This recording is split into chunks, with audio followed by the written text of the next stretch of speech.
inilah baca sirah kan. Baca sirah ni akan jadi tugasan lah insyaAllah kan. Abang akan baca dulu hari ni satu atau dua karakteristik. Nanti kita akan pas lah. Setiap minggu akan ada seorang akan kongsikan. Kalau bagus lah kalau boleh buat nota ringkasan ke slide ke. Tapi memang tak sempat nak buat lah untuk kali ni. Minta maaf. Last week kita dah discuss intro dia kan. Keistimewaan buku sirah ini dia susun. Dia bukan buku sirah, story. Tapi dia adalah dia memecahkan timeline yang lama tu kepada beberapa period fasa dan dia menjelaskan ciri-ciri bagi setiap fasa itu dengan dia istihad lah. Syekh ni beristihad apa ciri fasa ni kan, supaya kita boleh ambil ciri tu, bukan ambil story tu kan. Okay ya.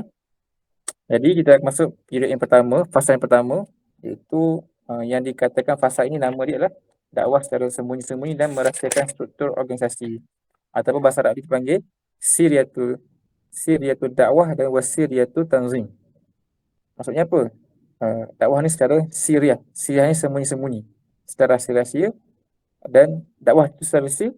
Tanzim pun sir. Tanzim yang dekat sini adalah terjemahan dia kata organisasi kan. Dia macam bolehlah tanzim kat sini maksud dia pergerakan tu, pengorganisasian tu, planning, siapa orangnya, who is behind the scene, tu semua disirkan. Okay, itu pasal pertama. Jadi ada beberapa karakter ataupun bahasa Arab dia adalah simat. Karakteristik ni bahasa Indon punya terjemahan. Boleh tak tengok page berikutnya? Jadi hari ini kita akan tengok karakteristik yang pertama ya, iaitu apa ciri-ciri fasa ini. Jadi dia kata first karakteristik dia apa? Dakwah rahsia. Itulah karakteristik dia kan.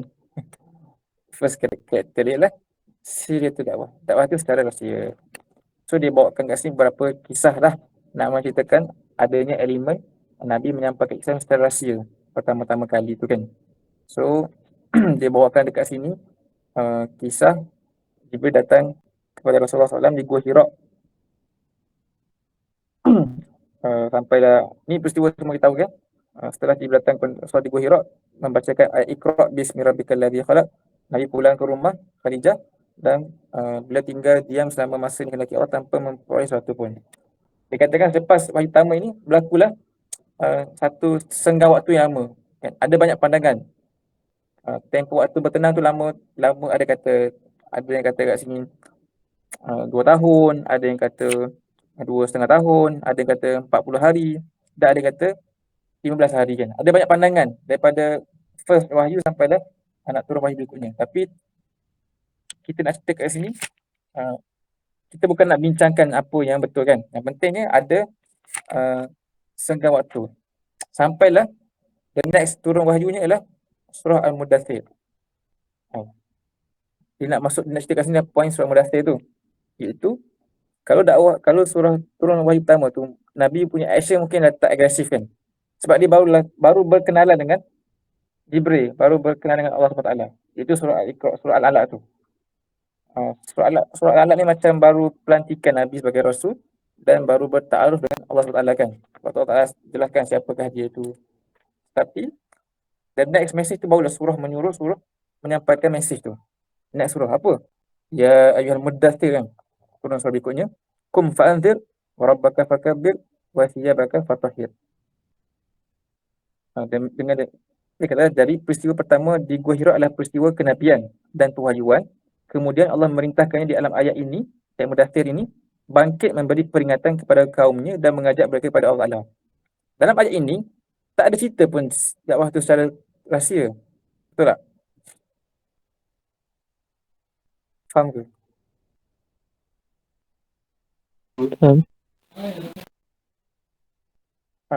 So macam mana kita kata dia rahsia?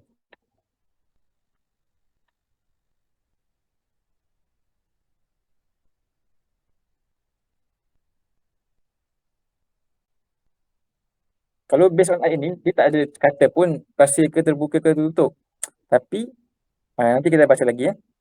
Selepas after few years, turun ayat lain, turun ayat surah Al-Hijr ayat ke-98-94 ni, dia kata fasda bima tu'mar wa'arid anil musyrikin. Maka sampaikanlah olehmu secara terang-terangan segala apa yang diperintahkan kepada kamu dan berpalinglah dari orang-orang musyrik.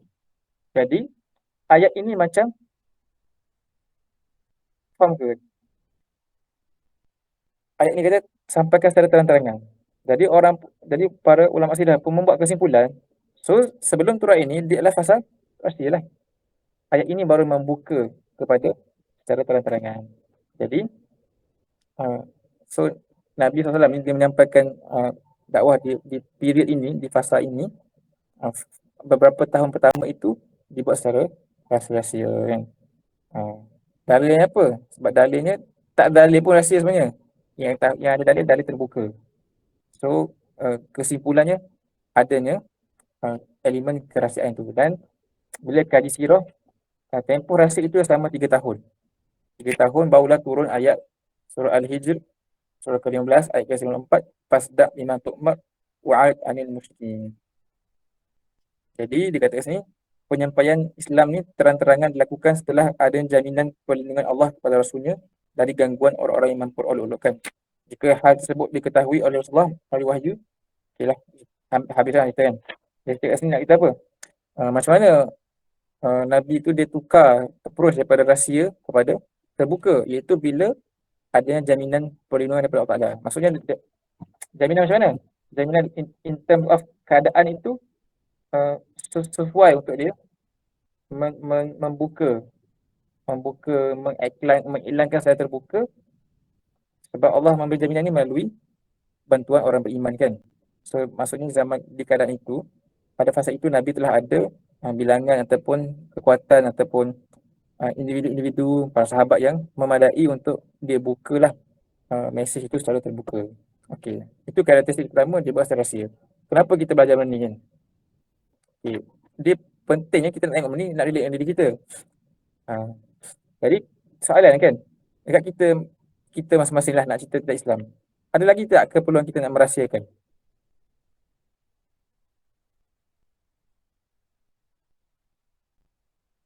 Tak ada keperluan. Okay.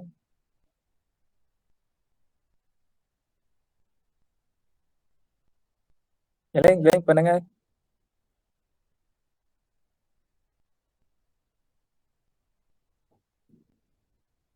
Sila, Amal ada keperluan ke Amal nak rahsiakan? Tak ada. Ada. Okay. Tak ada. Itulah, kalau kita tengok macam tempat-tempat Malaysia tak ada, tapi kalau kita duduk kat China kan, mungkin ada lah. Yang mereka ni kena teruk kan, nak cerita tentang Islam. Sebab kat China ni beribadah okey, tapi bila menyampai tak boleh kan. Tengok hari tu Ustaz Abdul Samad di ban masuk Singapura kan. Baca berita tak? Ada. Sebab apa? Singapura tak boleh terima dia sebab dia kata Ustaz Abdul Samad ni mengkafirkan orang kafir. Pelik. Sebab mesej-mesej Ustaz Abdul Samad tu dia kata boleh mengancam keharmonian. Nampak tak? Bahaya tak? Maksudnya kalau kita dekat Singapura kita kena berahsia tak? Kena sometimes. Ada mesej-mesej Islam tu tak sedap diterima oleh orang kafir kan. Panas. Jadi sebenarnya kita rasa kat Malaysia tak perlu, tapi point ni still lagi valid sebab ikut tempat kan. Jadi contohlah tiba-tiba kita pergi Jerman kan, kok lah ada orang anti-Islam kan, tak suka orang cerita tentang Islam. So kena ambil kira lah faktor-faktor ni kan. Cuma umumnya kalau siapa kat Malaysia mungkin tak adalah sebab kat Malaysia ni dah terbuka Islam ni kan. Tapi fasa tu mungkin berubah. Mungkin tak satu nanti Malaysia ni dikontrol oleh orang yang anti kan. Anti Muslim ke. Mungkin berlaku kan. Seperti mana Spain boleh berubah, Filipin boleh berubah. So period ini ataupun fasa dekat zaman Nabi ni, fasa yang telah pun ada dalam sirah dan pasti dia berulang. Pasti dia berguna untuk orang berikutnya. Sebab itu Allah Ta'ala menjadikan adanya fasa tu. Supaya orang yang datang kemudian, kalau dia berada dalam situasi itu, dia boleh ambil daripada sirah Nabi SAW. Itu yang pertama. Boleh ke satu lagi next criteria adalah dia kata kat sini, karakteristik kedua, pelaksanaan dakwah adalah atas dasar pilihan.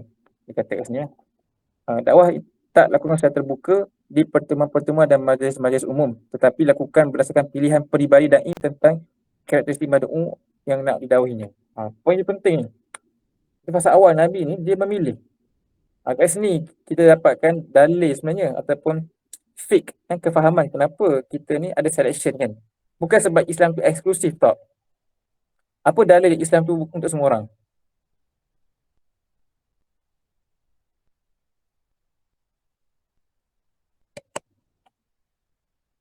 Tak ada dalil.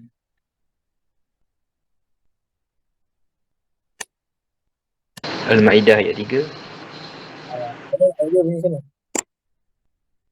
Saya lupa lah. Sekejap. Ingat dia punya cerita isi-isi macam tu. Dia pada umum ni lah. Wa ma arsalnaka illa rahmatan lil alamin kan. Lil alamin tu untuk semua orang kan. Dan Quran ni memang untuk semua orang pun. So asalnya Islam itu semua orang. Tapi pada fasa ini perlunya pemilihan. Okay? Sebab apa? Nanti kita tengok ya. Dia kata kita dapati bahawa foundation pertama dakwah Islam ini adalah berapa individu. Ada Khadijah kan. Pada permulaannya kan, orang-orang yang pertama-tama yang awal-awal ikut Islam ni tak semua orang. Of course tak semua orang, tapi ada, kalau tengok berapa tokoh-tokoh individu ni dia sedang dia ada dia punya signifikan tertentu. Khadijah dari kalangan perempuan pertama.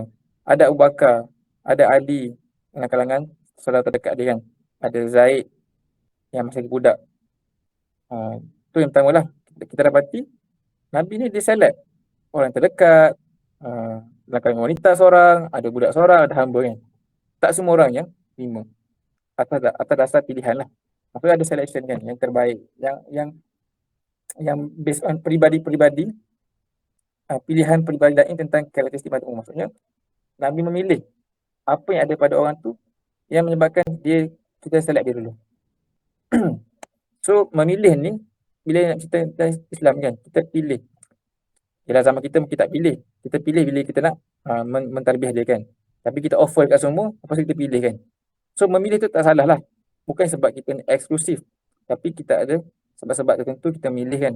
Mungkin sebab kita ni tak cukup tenaga. So kita select lah mana yang okey dulu kan. Dahulukan yang tu.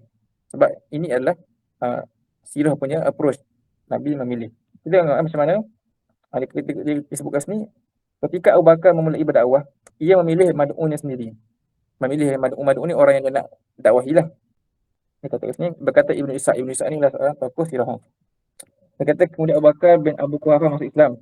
Abu Bakar seorang lelaki yang akrab dengan kaumnya, dicintai dan disayangi. Ia seorang Quraisy yang paling mengerti dan tahu tentang nasab bangsa Quraisy serta masalah kebaikan atau keburukan yang ada pada suku ini. Ia dikenal sebagai seorang pedagang yang memiliki akhlak mulia, sering didatangi tokoh-tokoh kerana ilmu perdagangan dan kebaikan pergaulannya. Kemudian ia mula mengajak kepada Allah dan Islam. Orang yang diyakinkannya akan bisa merasakannya. Okay, dia kata poin penting kat sini lah. Okay, pertama Abu Bakar ni kan, orang yang paling faham, dia ada satu knowledge yang panggil apa kat sini? Genealogy kan. Bukan genealogy kan. Dia istilah tu, ilmu nasab panggil. Genealogy kot. Apa tu dia punya science term dia kan. Tapi orang yang tahu tentang ilmu keturunan ni. So Abu Bakar tahu, Fahim ni dekat mana dia bertemu dengan Ammar ni. Dekat keturunan mana. Dia mapping. Dia ni daripada bangsa ni. Tok dia dulu kat sini. Lepas tu kahwin dengan orang ni macam ni. Dia pakar apa? Pakar tu lah. Pakar apa tu panggil? Ilmu nasab dia panggil lah kan. Ilmu silsilah tu. Bagus ni benda ni. Dia tahulah ni siapa ketua dekat kabilah ni, siapa orang kuat dia kan. Kalau kita nak settle orang ni, kita ambil yang ni. Contohnya kita nak tackle, dengan dia tahu benda ni, bagus ni kan. Katalah, kita ada adik-adik daripada Rembau kan. Oh, so kita hantar Fahim. Dia ada apa? Ada connection lah kan. Sebab sesuai lah. Tapi kita tiba-tiba nak cerita Islam dekat satu orang yang berasal daripada Johor. Tiba-tiba hantar orang Kelantan. Tak sesuai. Nanti boleh gaduh kan. Sebab tak belajar apa ilmu nasab tu. Jadi Abu Bakar ni dia bijak dalam benda ni. So dia pilih orang tu yang dia kata kat sini lah. Dan antara kriteria yang Abu Bakar cari dia kata kat sini, orang yang diyakinkannya akan boleh merahsiakan dan mendengarkannya. So ni faktor penting lah. Abu Bakar select juga orang-orang yang dia rasakan boleh merahsiakan lah. dan boleh dengar dia. Melalui dakwah Abu Bakar ini maka Uthman bin Affan, nak kata hasil apa target Abu Bakar ni, ada Uthman bin Affan, ada Zubair bin Al-Awwam, ada Abdul Rahman bin Auf, dan Sa'ad bin Waqqas, dan Talha bin Ubaidillah. Kelima-lima mereka ini merupakan para pendahulu mereka yang masuk dalam Islam, kemudian solat dan membenarkannya. Lima-lima ni sahabat-sahabat yang jadi ke syurga ni, Masya Allah. Hebatnya Abu Bakar ni, select the right person ni. Kan? Sebab apa dia boleh select the right person ni? Sebab dia tahu ilmu nasab tu. Siapa yang terbaik dalam kaum ni, siapa yang cemerlang dalam kaum ni, kan? Siapa yang ketua dalam kaum ni. So dia select the right person ni. Jadi sebab banyaknya ilmu dia. Konteks kita hari ni, kita kena banyak bergaul dengan orang. Kan? Kita yang tak Islam semua tapi ada yang siapa yang kita rasa, kalau nak settle budak-budak kat Berlin ni, kita tackle je. Kita ambil lah adik ni. Kalau adik ada ni satu Berlin lah kita boleh conquer. Contoh kan. Jadi macam itulah faktor pertimbangan tu. So dakwah tersebut lakukan dengan mengandalkan fiqh kepercayaan. Walaupun faktor-faktor yang membuat dakwah pakai itu banyak. InsyaAllah. Allah Alam. Jadi ini dua yang kita baca. Jadi kita baca lagi sama-sama insyaAllah. Berapa benefit daripada sirah Nabi sallallahu alaihi wasallam. Okey ke? Lebih masa lah kan?